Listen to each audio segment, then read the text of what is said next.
Bendito Dios y Padre Celestial, gracias te damos, Señor, en esta mañana, casi mediodía, por tu presencia aquí.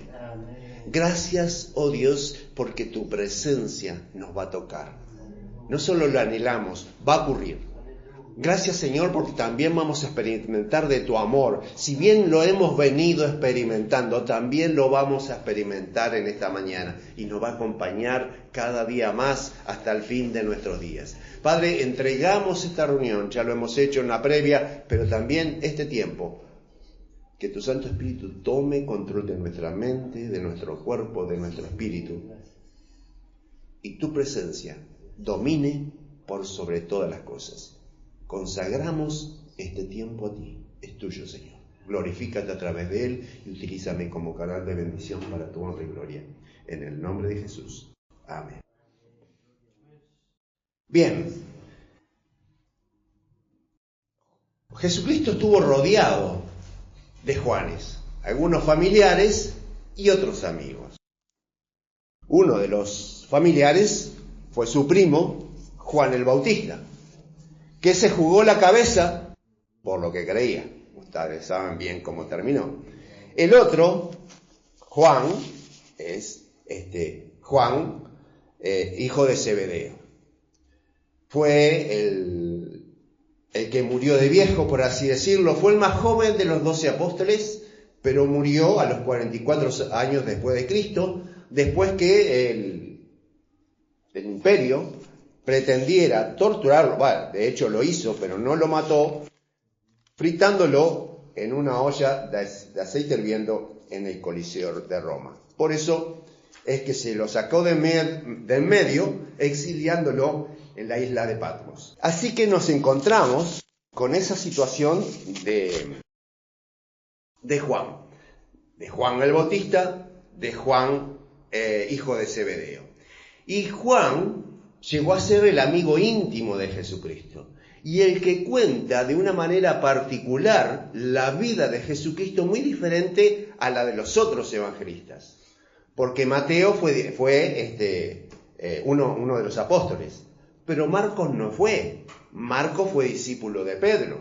Entonces Marcos cuenta lo que le contó Pedro. Y Lucas, al leer los primeros capítulos del Evangelio de Lucas, sabemos que fue pago, ¿no?, por un personaje romano que le pagó el viaje hacia Medio Oriente para que él hiciera una investigación, y de esa investigación hace el informe, el cual la primera parte del informe es el Evangelio de Lucas y la segunda parte de ese informe está en Hechos.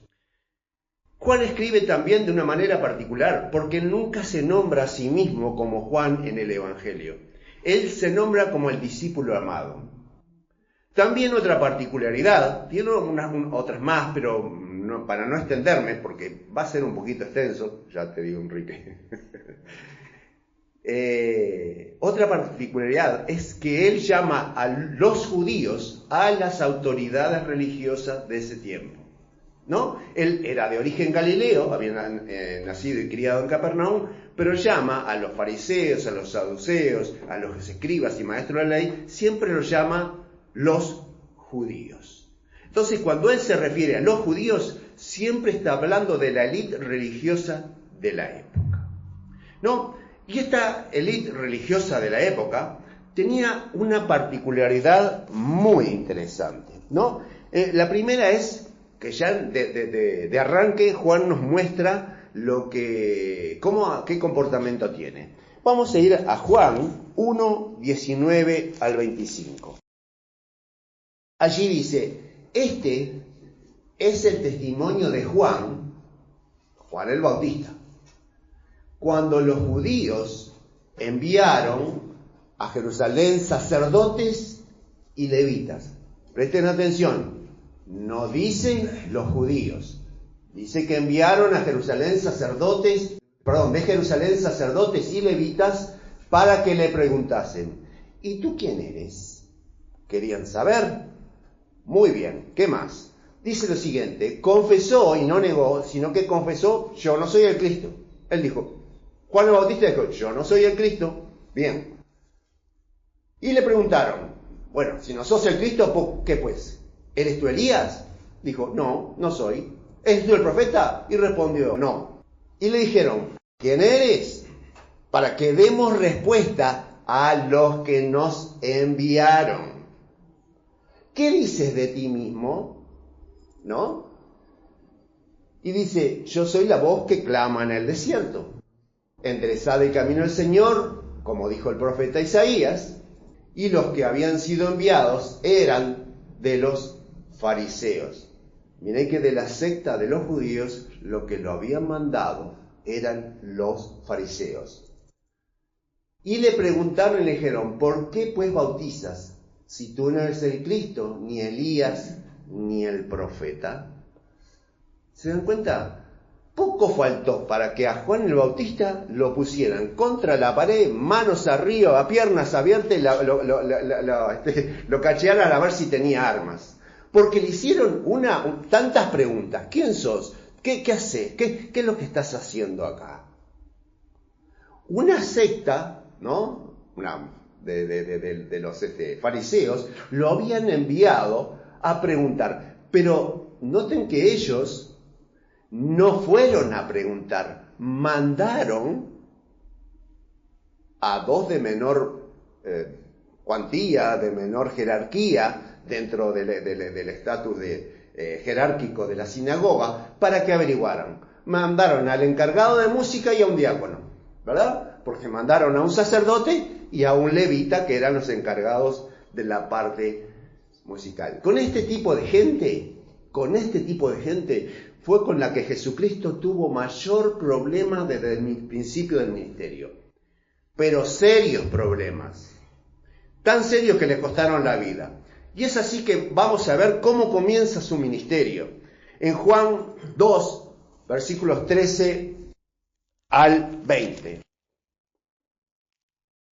Y ahí yo también, para no leer de la pantalla. Y dice lo siguiente, mi versión es 95, puede variar muy poquito con la de ustedes. 2:13 al 25. Dice así, estaba cerca la Pascua de los judíos. La Pascua era para todos, pero Juan como que sentía cierto rechazo hacia ellos y decía, la Pascua de los judíos. Y subió Jesús a Jerusalén. Siempre se sube hacia Jerusalén. ¿Tá? Siempre se sube a Jerusalén. Encontró en el templo a los que vendían bueyes, ovejas y palomas, y los cambistas que estaban allí sentados. Y haciendo un azote de cuerdas, echó fuera del templo a todos, y las ovejas y los bueyes, y esparció monedas de los cambistas, y volcó las mesas. ¿Qué representa esto? Ustedes imaginen que en estos 6 metros que tenemos de entrada, pusiéramos un puesto con estantes y mercaderías, ¿no? Vendemos arroz, fideo, aceite, detergente, lo que se nos ocurra, y después lo pedimos como ofrenda acá. Cualquiera que ve eso, dice, el pastor y los de la iglesia están haciendo negocio con eso. Bueno, lo mismo pensó Jesucristo, como muchos de ustedes lo acaban de hacer con sus cabezas. Tal cual. Los sacerdotes permitían eso. ¿Por qué hacían eso? Porque estaban en el patio del templo. ¿Quién les dio permiso para estar adentro del patio del templo para comercializar eso? Los que mandan en el templo. Y si vos estás en el templo, bueno, no te voy a cobrar nada, pero acordate de mí antes de irte. Sé generoso. ¿Entienden? Ese tipo de cosas son las que pasaba en ese tiempo. Y ahí no hay nada nuevo bajo el sol. Ustedes presten atención y todavía hoy siguen pasando. Bueno, el que tiene oídos para oír, que oiga. y ojo para ver que vea. Bien, entonces nos encontramos con que esta gente es corrupta. tienen prácticamente un control muy férreo sobre todo lo que ocurre.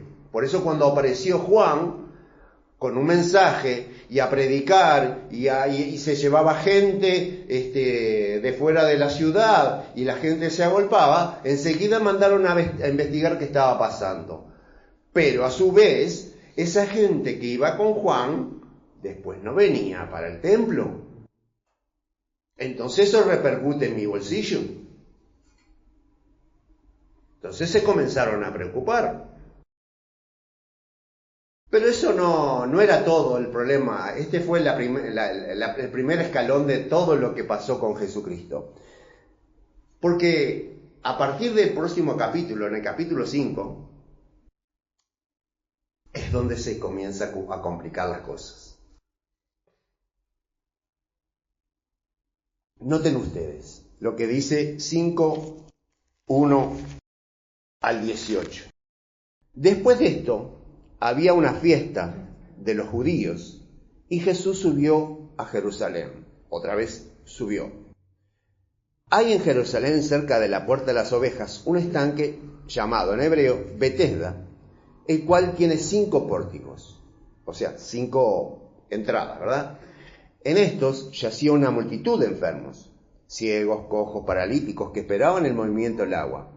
Porque un ángel descendía de tiempo en tiempo al estanque y agitaba el agua. Y al que primero descendía al estanque después del movimiento del agua, quedaba sano de cualquier enfermedad que tuviera. Había allí un hombre que hacía 38 años que estaba enfermo. Cuando Jesús lo vio acostado y supo que llevaba mucho tiempo, así le dijo. ¿Era Jesús solamente el que sabía que hacía 38 años que estaba ahí? No, claro que no. Por lo menos había uno al que Jesús le preguntó y le dio la respuesta, que le dijo, esa persona hace 38 años que está ahí. Ahora, el que le dijo, y así como los demás del resto, ¿verdad? Porque por esa puerta y por ese pórtico, imaginé que pasaba mucha gente. Y los sacerdotes, vamos a llamarle los judíos como Juan, ¿no? Toda la cúpula, la élite sacerdotal, también había pasado. Porque había 38 años que estaba la misma persona ahí. Que seguramente vendría algún familiar, lo extraería de mañana y el mismo familiar u otro se lo llevaría de noche a su casa a dormir, siempre y cuando no durmiera ahí. Pero durante el día, el hombre pasaba ahí. ¿No? Entonces, le dijo Jesucristo, ¿quieres ser sano? El enfermo respondió, Señor, no tengo quien me meta en el estanque cuando se agita el agua mientras voy, otro desciende antes que yo. Acá podemos hablar y hasta extendernos en lo que es la miseria humana, que todos se peleaban por estar adentro de la piscina, pero cuando llegaba el momento, yo primero y este que estaba en la lista de espera seguía esperando año tras año que alguien lo empujara al agua. Bien, Jesús le dijo, levántate, toma tu camilla y anda. Fisioterapia instantánea. ¿Está? Porque esta persona que estaba 38 años postrada no tendría nada más que el músculo suficiente para sostener su cabeza. Después estaba totalmente atrofiado. Por lo menos y seguramente de la cintura para abajo. Sin embargo, Jesucristo le dice, toma tu lecho y anda. Levántate, toma tu camilla y anda. Al instante, aquel hombre fue sanado y tomó su camilla y anduvo. Presten atención. Era sábado aquel día. Porque acá vienen los problemas. Entonces los judíos dijeron a aquel que había sido sanado, es sábado, no te es permitido cargar con tu camilla. Ahora, ustedes piensen que es 1 de mayo, 1 de enero, no hay ómnibus, pero le dan de alta en el hospital. ¿Se van a quedar en la puerta del hospital a que sea 2 de mayo y va a haber ómnibus, o el 2 de enero y va a haber ómnibus, o agarran todos sus petates y arrancan a caminar a ver si alguno lo lleva y le acerca a su casa. Este hombre hizo eso. Lo habían sanado después de 38 años y no se había mojado siquiera, porque Jesucristo lo había sanado, no sabía quién era. Agarró sus cosas y se marchó. Era lo lógico. No tenía otra cosa para hacer. Él les respondió: el que me sanó, él mismo me dijo, toma tu camilla y anda. No sé quién es el que me sanó. Entonces le preguntaron: ¿quién es el que te dijo, toma tu camilla y anda? ¿Quién es ese atrevido? ¿Quién es ese sinvergüenza? ¿Quién es ese descarado que te dijo que agarraras tu camilla y anduvieras? Ni se les ocurrió preguntar: ¡wow! ¡Estás caminando! ¡Qué alegría me da! ¡Por fin se te dio! ¿Cómo hiciste? ¿Qué pasó? ¡Contame! No, lo juzgaron porque era sábado, porque andaba con su camilla bajo el brazo.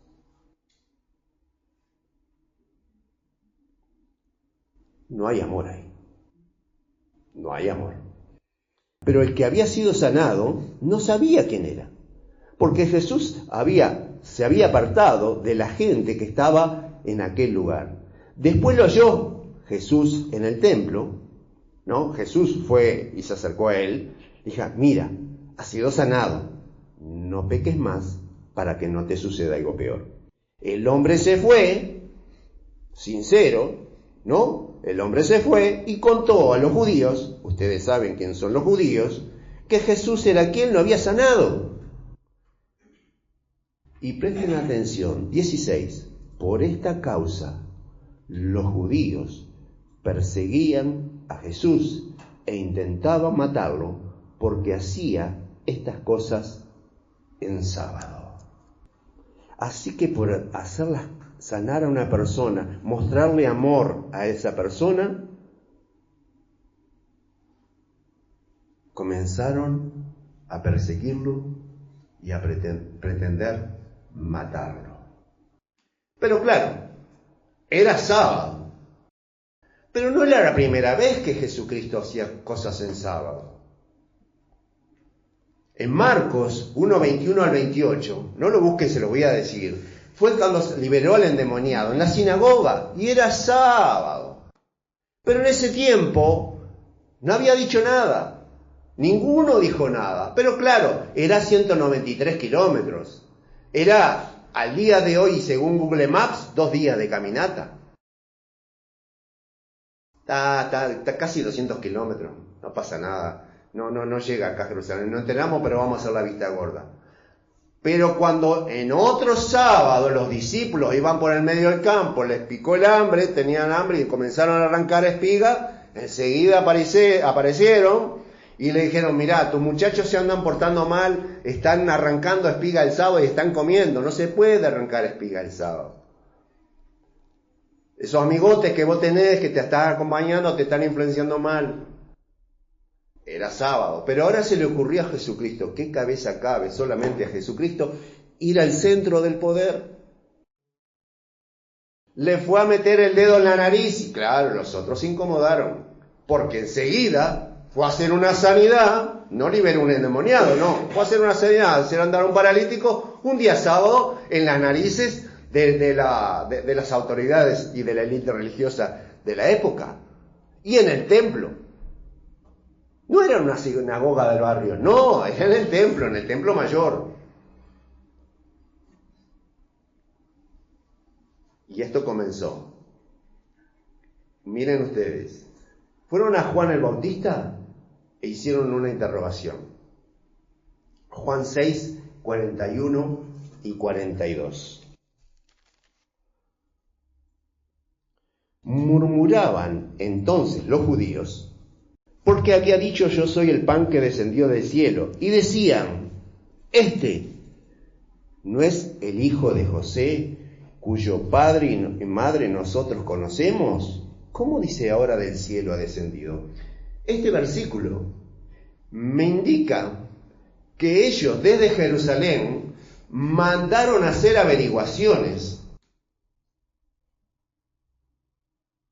hasta Galilea. Mandaron gente, o le pidieron a la gente de allá que le dijeran: este que se hace llamar Jesús, ¿hijo de quién es? ¿Quiénes son sus hermanos? ¿Dónde vive? ¿Con quién vive? ¿Cuánto hace que empezó a hacer estas cosas? ¿Y antes qué hacía? Porque esto es un resumen. Ellos saben muy bien que dice Jesús, el hijo de José, cuya padre y madre nosotros conocemos. Obvio que no se les había pasado por alto ningún detalle. Habían ido a investigar o habían mandado a alguien a investigar. Por eso ellos murmuraban, o sea, hablaban por lo bajo, fuera del público, ¿verdad? Pero comentaban entre ellos permanentemente lo que estaban. Esta conducta en la cual Jesucristo se sentía asediado, tuvo que hacer algunas cosas para proteger su integridad física. La primera es 7:1. Después de esto, andaba Jesús en Galilea, no en Jerusalén, andaba en Galilea, pues no quería andar en Judea, porque los judíos intentaban matarlo. Ya se había enterado. O sea, por más que era Dios y todas esas cosas, le había llegado a los oídos de Jesucristo que querían matarlo. Y nos encontramos que viene una fiesta, la fiesta de los tabernáculos, es lo que sigue diciendo este capítulo y vamos a ver un poquito más adelante enseguida. En la fiesta de los tabernáculos, los judíos, el pueblo de Israel celebraba los 40 años en el desierto. Entonces, para eso hacían cabañas, que actualmente lo siguen haciendo, cabañas de madera o enramadas, cosas por el estilo, acampaban fuera de la ciudad. Entonces quedaba muy vistoso, porque con toda la ciudad de pisos bajos, pero el templo arriba del monte lo iluminaban el frente, ¿verdad? Con 4 candelabros que tenían 4 mechas. Entonces, en la oscuridad de la noche, el templo iluminado sobresalía sobre toda la ciudad de Jerusalén. Era una fiesta, muy similar a lo que ocurrió en París en estos días pasados. Era de fiesta y los edificios principales se iluminan, ¿tá? Se llama la atención sobre ellos. Y allí estaba, ¿verdad? ¿Y qué pasaba? 11 al 15 del mismo capítulo. Y lo buscaban los judíos en la fiesta. Jesús sabía que lo querían matar. Y mire quién lo está buscando entre toda la gente. Los judíos lo buscaban en la fiesta. Lo querían encontrar. Y había mucha murmuración acerca de él entre la multitud. Pues unos decían, es bueno, pero otros decían, no, sino que engaña al pueblo. Sin embargo, ninguno hablaba abiertamente de él por miedo a los judíos. ¿Se dan cuenta? Esta situación, no estaban hablando de la fiesta, no estaban hablando lo maravilloso que es Dios, que nos liberó de Egipto, y la que pasaron nuestros padres en el desierto, y que salió agua de la roca, y que comían maná. No, nada de eso. Todos hablaban de Jesucristo, hablaban de Él. Él no estaba, pero todos hablaban de Él, y unos lo estaban buscando. Ese día, presumo yo, los judíos iban del grupo de reunión en reunión saludando gente. Hola, ¿qué tal? ¿Cómo estás? ¿Tanto tiempo? ¿Han visto a fulano? No lo han visto nadie. Nadie lo oía, pero sabían que lo andaban buscando, por eso la gente no hablaba abiertamente por miedo. Dice 14, pero a mitad de la fiesta subió Jesús al templo y enseñaba. O sea que el martes o el miércoles, porque había comenzado el sábado, subió Jesucristo y enseñaba. Y se admiraban los judíos diciendo, ¿cómo sabe este letras sin haber estudiado? No había pasado por las manos de ellos, pero sabía más que ellos. Ahora, si lo andaban buscando para matarlo, ¿dónde estaba Jesucristo enseñando? en el templo.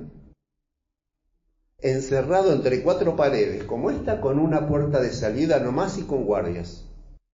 ¿Por qué no lo agarraron ahí?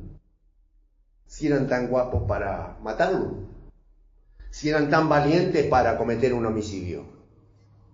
¿Por qué no lo agarraron ahí? Porque esa valentía no les da para dar la cara. Porque eso es cobardía. Porque habían mandado averiguar con Juan el Bautista quién era ese muchacho que andaba bautizando gente ahí en el río. Andaba mojando gente sin autorización de ellos. Y noten ustedes lo que hacen ahora. 7:28. Dice, entonces Jesús enseñando en el templo, seguía enseñando en el templo, ¿verdad? Y no lo agarraban, no lo prendían, no lo detenían. ¿Por qué? ¿Por qué? Pero sin embargo, en el 32 me dice lo siguiente. Los fariseos, ¿no? A estos eran los que estaban más molestos. Los fariseos oyeron a la gente que murmuraba de él estas cosas. Entonces los principales sacerdotes y los fariseos enviaron guardias para que lo prendieran. Pero lo habías tenido ahí, muchacho. Lo dejaste escapar y ahora vas a mandar guardias a buscarlo. ¿Pero qué cabeza cabe? Pero no eran valientes, eran cobardes. O sea, ellos, de mucho renombre, de mucho prestigio, no se iban a ensuciar las manos con vaya a saber quién era que andaba ahí haciendo cosas, molestándolo justamente en día sábado. Miren ustedes después ahora en el 45 del mismo capítulo y hasta el 49. Los guardias vinieron a los principales sacerdotes y a los fariseos. Entonces estos le preguntaron, enojados, muy enojados, ¿por qué no lo habéis traído? Los guardias respondieron, jamás hombre alguno ha hablado como este hombre. Miren lo que dicen los guardias. Ellos, desde que entraron en el servicio en el templo, estaban rodeados de la élite sacerdotal de la época, la crema de la crema de los que servían a Dios, y ninguno había escuchado de ellos lo que había escuchado de Jesucristo. Entonces el sentido común les dijo, este no es una mala persona, si es todo lo contrario a lo que vivimos oyendo nosotros día tras día. ¿Cómo vamos a aprender a llevar preso a una persona que realmente habla como Dios quiere que hable? Entonces, ¿qué pasó? 47. Entonces los fariseos le preguntaron, ¿también vosotros habéis sido engañados? ¿Son tan tontos que se dejaron engañar por un cualquiera? Ustedes que están acá en nuestro servicio, ¿no? Saben lo que es el servicio al templo, entran prácticamente en todos los lugares, menos en el lugar santo y en el lugar santísimo que está reservado para nosotros, pero después ustedes andan por todos lados. Se dejaron engañar por ese hombre, por favor, muchachos. ¿Acaso han creído? Miren la pregunta que le hace. Los trata de ignorantes ahora. 48. ¿Acaso ha creído alguno de los gobernantes o de los fariseos? Son unos tontos. Se dejaron engañar. La gente que sabe, la gente inteligente, no está con Jesucristo. Y ustedes se dejaron engañar. Pero no solamente eso, que los trata de ignorantes y tontos, sino que en el 49 dice, pero esta gente que no sabe la ley, maldita es. Así que ustedes muchachos, si se igualan a Jesucristo, son malditos como Él. Porque Él no conoce la ley, porque no pasó por aquí. No estuvo en nuestra aula. No, ninguno de nosotros fue su maestro. Pero sí que se quedaban maravillados como hablaba Jesucristo. Pero no le iban a reconocer la sabiduría que tenía Jesucristo. Y esta trama va creciendo. Va creciendo y continúan habiendo actos de los fariseos contra Jesucristo. Y no me quiero extender, pero vamos a ver cómo, y a un detalle que muchas veces no se tiene muy en cuenta, a qué punto llegaba. Juan 12, del 9 al 11. Gran multitud de los judíos supieron entonces que él estaba allí.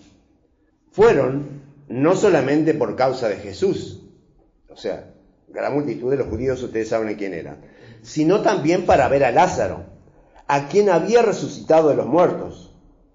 Esto era descomunal. Pero los principales sacerdotes acordaron dar muerte también a Lázaro. Ya esto es una sociedad para delinquir, porque ya no estaban haciendo planes para un homicidio, ya estaban haciendo planes para 2 homicidios. Y si yo hago planes para 2 homicidios, es porque de alguna manera estoy seguro que el brazo de la ley no me va a alcanzar. O que me voy a escapar, que voy a salir del país, pero lo seguro es que si yo estoy haciendo planes para cometer un delito, sea cual sea, yo no tengo idea de pasar en la cárcel. Y esta gente, por su relevancia social, también pensaba de la misma manera. Se creían inmunes al brazo de la ley, y de hecho lo fueron. Y esto era el motivo, porque a causa de él, o sea de Lázaro, muchos de los judíos se apartaban y creían en Jesús. Su negocio, si seguía así, iba en bancarrota. Porque ellos ponían en la puerta del templo cosas para vender. Pero Jesucristo había hecho un banquete para 5.000 personas.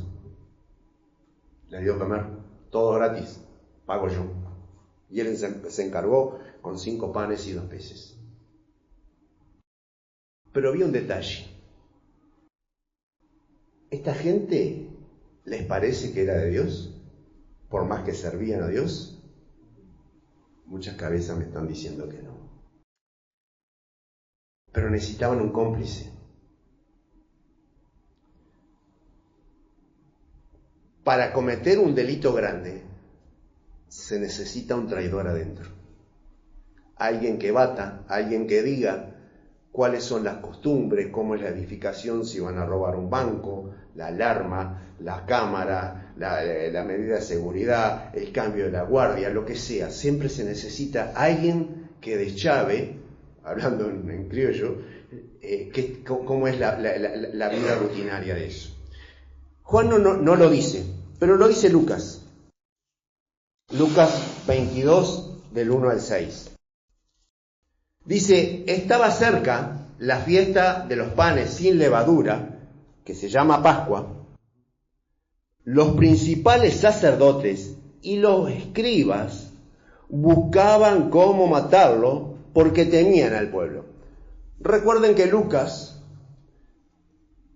hizo una investigación, porque él era de origen griego, o sea que él recabó para hacer este informe de muchos testigos para elaborar esto que está en el Evangelio de él. O sea que había testigos de que los principales sacerdotes y los escribas buscaban cómo matar a Jesucristo, porque los sacerdotes tenían miedo del pueblo, de que se le fuera todo el pueblo y se quedaran ellos sin nada. Entró Satanás porque quiso. No. Satanás entró porque le abrieron la puerta. ¿Por qué estamos todos hoy acá adentro? Porque estaba la puerta abierta. Porque si no venían los que tenían la llave, estábamos todos afuera. Pero los que tienen la llave son los que tienen que abrir. Y son los que permiten entrar. Satanás no entró de atrevido, no entró de malo. entró porque le abrieron la puerta. Entró Satanás en Judas, por sobrenombre Iscariote, el cual era uno de los 12.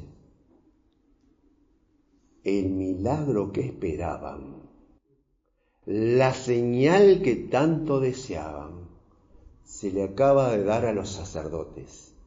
¿Y de dónde viene? De Satanás, del demonio, del imperio de la muerte.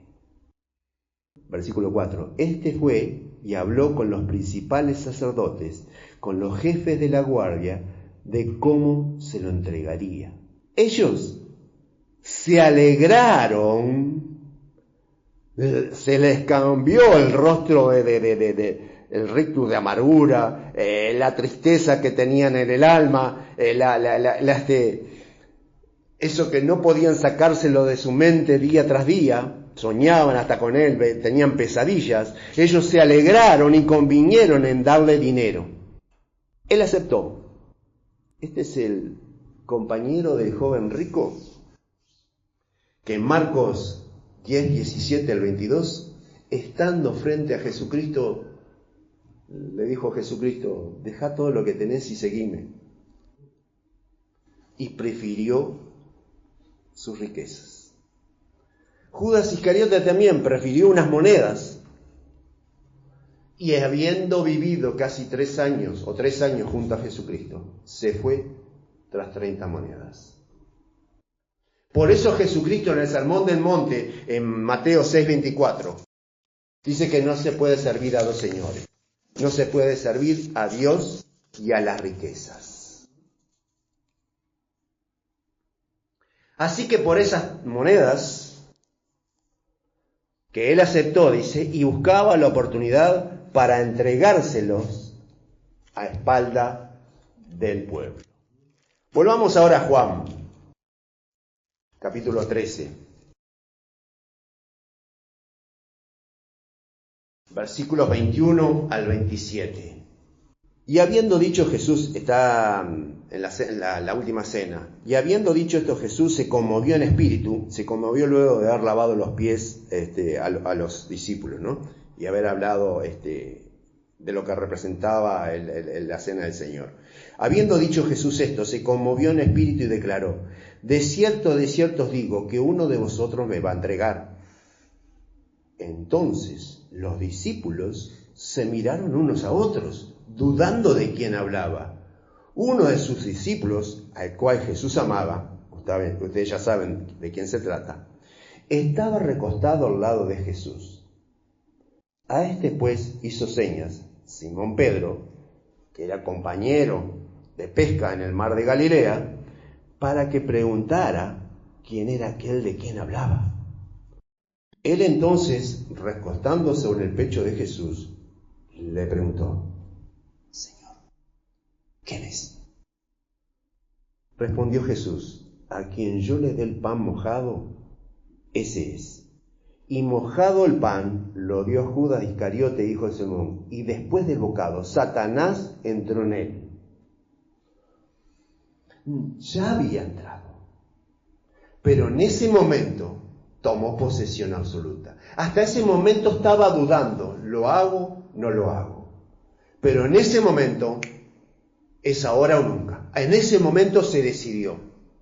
En ese momento dijo: a partir de acá quiero mis monedas y no quiero más de Jesucristo, que está haciendo estas payasadas acá, lavándonos los pies. Estamos en la cena de la Pascua y está por hacer cosas raras ahora con el pan y el vino. Yo ya escuché el comentario, mejor me voy antes que verlo hacer esta payasada. Y prefirió las 30 monedas.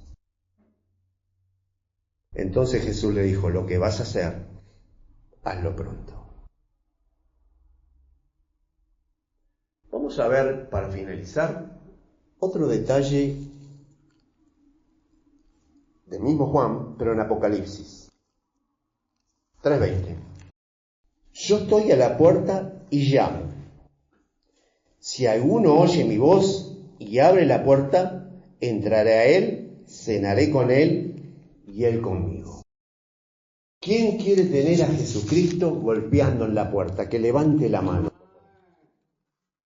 Bueno, hermano, ábrale pronto, porque si tiene a Jesucristo en la puerta afuera, ¿qué no tiene adentro? No lo tiene en su casa, no lo tiene en la iglesia, no lo tiene en su vida, no lo tiene en su hogar, no lo tiene.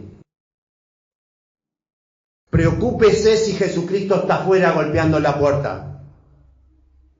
Preocúpese, porque eso es lo que dice. Jesucristo está en el mensaje a la iglesia, no puede estar afuera golpeando, tiene que estar adentro ministrándonos. Seamos conscientes, tenemos que tener a Jesucristo, porque si no tenemos a Jesucristo, nuestro destino es el del traidor, nuestro destino es el de los cobardes.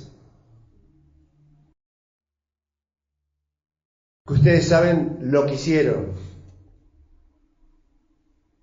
cómo manejaron a la multitud para decir, no, yo no fui, fue la multitud que eligió.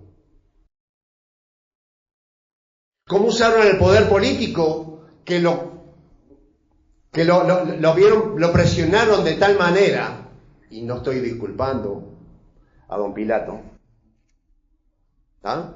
¿Cómo lo presionaron para que determinara la crucifixión? Vamos a orar. Bendito Dios y Padre Celestial. Y voy a pedir ahora a los que tienen a Jesucristo fuera de su corazón, de su hogar, de su familia, de sus vidas, que le hagan pasar. Y repitan esta oración conmigo. Querido Dios, te pido perdón por mis pecados. Me arrepiento de todo lo que he hecho. Quiero reconciliarme contigo. Lávame con la sangre de Jesucristo. Reconozco que Él es tu Hijo, que lo resucitaste al tercer día. Lo reconozco ahora como mi Señor y Salvador. Y en su nombre te doy gracias por aceptarme como hijo o hija. Señor, gracias por este tiempo, gracias por la administración del Espíritu Santo, gracias por tu poder y gloria manifestado en este tiempo. Glorifícate, Señor, en el nombre de Jesús. Amén. Amén. El Ministerio Palabra de Vida desea conocerte. Síguenos en nuestras redes. Instagram, palabraDeVida.uy. Facebook, Palabra de Vida Uruguay. YouTube, Iglesia Evangélica Palabra de Vida. WhatsApp 094 226 411.